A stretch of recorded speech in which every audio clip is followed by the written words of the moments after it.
Yes, good morning sa mga followers kong sexy yes and macho man at sa mga ka-driver kong katongs.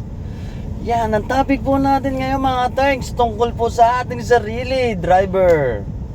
Bakit po ba tayong tinawag na driver? Paano natin masasabi na mahusay po tayong driver? Magaling po ba tayo sa kalsada? Mapagbigay po ba tayo? Hindi po ba tayo reckless? Isa po ba tayong defensive driver? At ulit po sa lahat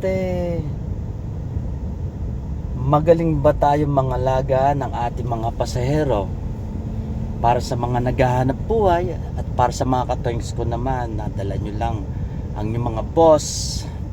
Sana lagi natin silang iingatan. Yan. Ang pagiging mahusay na driver unang-una dapat marunong mag-isip sa bawat na ginagawa, no?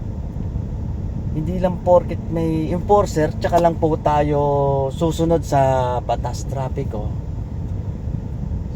Kahit walang enforcer kaya po natin gawin to sa sarili natin bilang pagsunod. Yan po ginagawa po ng driver na talagang may disiplina. Ayan ang tinatawag na professional driver. May malasakit sa mga pasahero niya. At bukod sa lahat marunong makiramdam kung ito ba ay makakatraffic, makakasagabal sa bawat hinto niya. At lalong-lalo na sa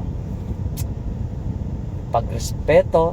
Yan. Ito mga sana lahat po tayo meron pong ganyan.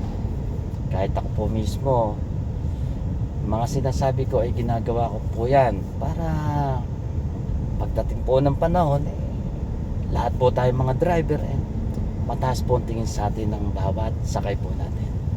Okay po? Paano? Tara, biyahe na tayo.